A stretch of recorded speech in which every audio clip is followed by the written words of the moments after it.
Hamas की बात को मैं आगे से कंटिन्यू करना चाहूँगा कि फॉर एग्जांपल जिस तरह हमास कह रहे हैं ना कि हम लोग म्यूज़िक सुनते थे रात भी दिन रात भी, मैं भी खुद ऐसे ही था। मेरे लिए ना एक बड़ा शॉकिंग वाक़या था कि एक शेख थे, उन्होंने ये इंसिडेंट बताया कि जो लोग बहुत ज़्यादा म्यूज़िक सुनते हैं ना तो डेथ तो देखे आनी है, मरना मैंने भी है, आप सब ने भी मरना है। डेथ के वक्त आप सल्लल्लाहु अलैहि वसल्लम की एक हदीस है कि जो इंसान इन्नमल अमालु बिल ख़वातीम, यानी हमारे जो अमाल है ना वो जब ख़त्म होंगे ना उस हिसाब से जज किया जाएगा। यानी इसका मतलब ये है कि अगर मैं म्यूज़िक सुनते सुनते रात को मर जाता तो क़यामत वाले दिन जब मैं उठाया जाता ना, सब लोगों को अपनी अपनी पड़ी होती, मैं तब भी म्यूज़िक हेड बैंगिंग चल रही होती मेरी तब भी। तो हमारी यूथ को ना एटलीस्ट थोड़ा सा ये सोचना चाहिए कि देखें मौत से कोई भी नहीं फरार हो सका। पूरी कायनात में ना कोई भी इंसान या कोई भी इवन फरिश्ते जिन्नात कोई भी मखलूक मौत से नहीं भाग सकती। तो we should prepare for it. आपको एक स्कॉलर का वाक़या मैं आपको बताने लगा हूँ। एक there was an old guy, वो ना अपने डेथ बेड पे थे, तो लोगों ने ना कोई सिंगर था, अरेबिक सिंगर था या थी, उसका एक सॉन्ग्स लगाए हुए थे, बहुत बीमार हैं, अबाउट टू डाई। एक स्कॉलर आते हैं, वो कहते हैं अल्लाह का खौफ करो, ये बंदा मर रहा है और तुम यहाँ पे गाने सुना रहे हो उसको। तो उन्होंने कहा चेंज करो जिस तरह हमारा ट्रेडिशन है ना कि जब जहाँ पे हमने अपनी मर्जी से दीन घुसाना होता है, हम दुकान सुबह खोलते हैं, हम 1 घंटा कुरान की तिलावत लगा के समझ कुछ नहीं आ रहा, बस वो एक ट्रेडिशनल एक फॉर्मेलिटी पूरी कर रहे हैं। तो उन्होंने भी फ़ौरन से ना चलो जी एक कैसेट निकाल के कुरान की कैसेट डाल दो। वो डाली तो जो बंदा अपने डेथ बेड पे था वो कहता है बंद करो, ये क्या लगा दिया तुमने मुझे, वापस वही लगाओ, वही गाना वापस लगाओ। एंड लिटरली वो गाना दोबारा लगाया गया और उसकी रूह परवास करी। तो आप मतलब मुझे समझ नहीं आती, यूथ ये एंड चाहते हैं हम लोग। और जस्ट टू ऐड, एक Australian Sheikh, I think Sheikh Khalid Yasin ने कोट किया था, not sure but anyway he quoted के डॉक्टर्स से उनकी मुलाकात हुई है और डॉक्टर्स ने बताया कि we have seen patients, Muslim doctors ने, जिनके आखिरी कलमात गाने के लिरिक्स होते। एक्सीडेंट हुआ, गाड़ी का एक्सीडेंट हुआ, वहाँ पर आ गए hospital, maybe they were listening to music. तो अल्लाह माफ़ करे, देखें कलमा आएगा ही तब जब may be you have fulfilled the conditions of कलमा। बाकी अल्लाह की रहमत जिसको चाहे माफ़ कर दे, इसमें को हम होप भी दिलाते हैं। ऐसा नहीं कि हम बहुत ज़्यादा होपलेस कर रहे हैं, लेकिन यू शुड नो कि the way you live will decide how you die. ये तो बहुत बेसिक सी बात है। तो एक बात और ऐड कर दूँ, हमास आपने जो अपना एक्सपीरियंस बताया, एक स्टूडेंट, फीमेल स्टूडेंट हमारी क्लास में एक आती थी, बहुत आज से 4-1 साल पहले की बात है। She was into music a lot, in fact so much कि वो म्यूज़िक पे डिग्री कर रही थी कहीं बाहर से, और उनकी कोई दोस्त उन्हें लेकर आई थी हमारे पास। उन्होंने मुझसे सवाल किया म्यूज़िक के ऊपर, मैंने कहा आप कुरान सुना करें।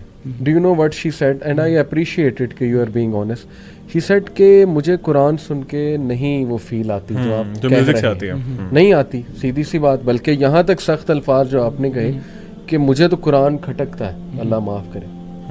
तो उस वक्त अल्लाह ने ही ना मेरे जहन में एक लॉजिक थोड़ी सी डाल दी अल्लाह की तरफ से। मैंने कहा कि इट्स ओके, बिकॉज जब आप बीमार हो ना, टाइफॉइड हो, तो ज़बान का टेस्ट लॉस्ट हो जाता है। तो आपको ना पेस्ट्री अच्छी लगेगी, ना केक अच्छी लगेगी, वो चीज़ अच्छी नहीं लगेगी आपको, क्योंकि अभी वो टेस्ट नहीं बना। बिल्कुल। जब बीमारी दूर होगी दवाई से थोड़ी, तो इंशाल्लाह you will start loving all the food.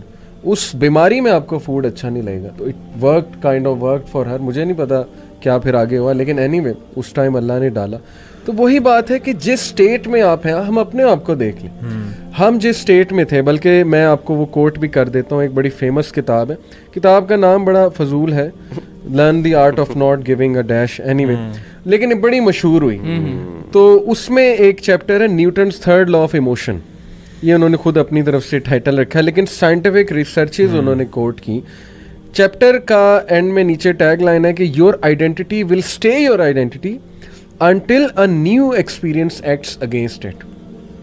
जब तक आप उस जोन में है ना, और आपने कोई और नई चीज एक्सपीरियंस नहीं की, आप उसी को डिफेंड किए जाएंगे। आपके लिए वही दुनिया। नहीं ये हम भी यही कहते थे, तबलीगी जमात आती थी, नहीं जी ये तो म्यूजिक हराम कहते थे। लो जी, इन्हें क्या पता, इन्होंने तो सुना ही नहीं कभी, इनको क्या पता मेटल क्या एनर्जी देता है, क्या ड्राइव देता है। तो ये रिसर्चेज यही है कि आप कम से कम एक्सपीरियंस तो करो जी। अच्छा, मैं एक अपने दोस्त के एक्सपीरियंस शेयर करूँगा। मतलब उसने मुझसे सवाल किया था कि यार आप, कोई इंसान सॉन्ग सुनता है, चले वो कुरान भी सुन रहा है और साथ साथ सॉन्ग भी सुन रहा है, क्यों आप जज कर रहे हैं किसी को? उसकी पर्सनल चॉइस है। कोई डांस करना चाहता है, वो नमाज़ें पूरी कर रहा है, आप क्यों उसको जज कर रहे हैं? हो सकता है उसके दिल में आपसे बेहतर ईमान हो। सही।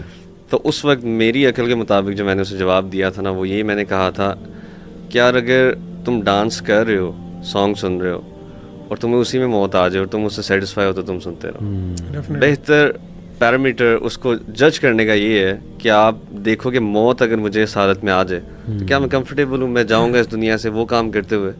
उसके बाद वलीद भाई इसके अलावा ना मैं एक स्कॉलर को सुन रहा था, उन्होंने एग्जांपल दी। उन्होंने कहा कि देखें आप जिस तरह आपने बताया कि वो डांस कर रहे हैं, आप किसी भी गुनाह में इन्वॉल्व हैं, अल्लाह के नबी सल्लल्लाहु अलैहि वसल्लम आ जाते हैं। इमेजिन करें, थिंक फॉर अ मोमेंट, तो क्या आप उनको शो कर सकते हैं कि आप जो कर रहे थे?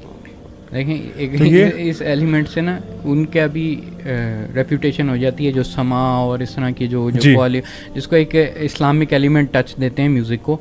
मैं इसकी बहस में नहीं जाना चाहता, लेकिन आप खुद देख लो कि मैंने एक दफ़ा कहा, मैंने कहा अगर वो जो मतलब यानी हज़रा में वो मतलब यानी इस तरह ज़रबें लगा रहे होते हैं, मैंने कहा अगर तुम लोगों को हज़रत उमर देख लेना, उन्होंने सोटी पकड़ लेनी है, उन्होंने डंडा पकड़ लेना है और आप लोगों की हरकतें देख के कहना कि ये तुम लोगों ने दीन के साथ किया, ठीक है ना? क्या सहाबा ये करते थे बैठ के? Hamas criteria is very simple, जिसने मेरा बबल तोड़ा था। वो एक कोट है ना कि if you want to see a tree look at the fruits it's producing. Yes, exactly.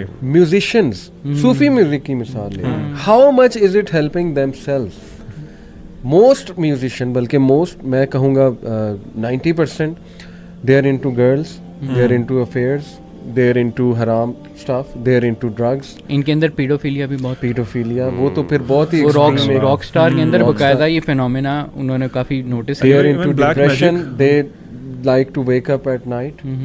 हर उल्टा काम उसमें इन्वॉल्व है। मुझे खुद एक म्यूजिशियन, बहुत मशहूर म्यूजिशियन, उन्होंने छोड़ा था म्यूज़िक, फिर दोबारा चले गए, एनीवे नाम नहीं लूँगा, उन्होंने खुद मुझे बताया था, मैं उनके साथ बैठा हुआ था, उन्होंने कहा यार what hit me was that कि सारा काम रात को होता है और हमें अजीब सी फीलिंग आती थी, जैमिंग भी रात को हो रही है, मतलब लिरिक्स रात को डिसेंड हो रहे हैं, ये उनके अल्फाज थे बकायदा। मैं बकायदा ना वो एक बैंड था, मैं उसका नाम नहीं लूँगा, उनके लिरिसिस्ट कहते थे कि मुझे नहीं पता कि मेरे ऊपर क्या तारी हो जाता था, और मतलब यानी जब मैं होल्ड करता था ना तो इस तरह करके वो लिरिक्स आते थे कि मैं I am not the author of those lyrics, ठीक है ना, और वो लिटरली शैतान का एलिमेंट होता था।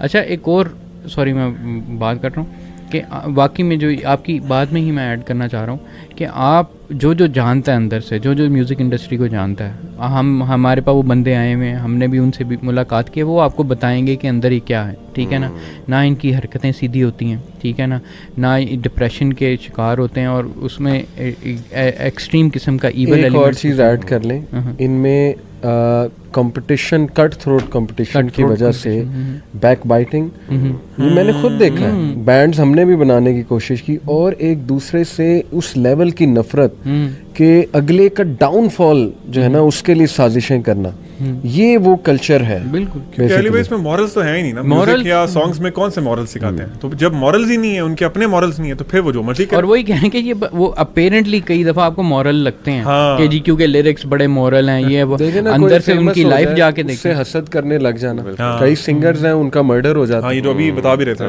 वी डोंट नो, मर्डर के पीछे मे बी हसद की एक वो रीजन है पूरी।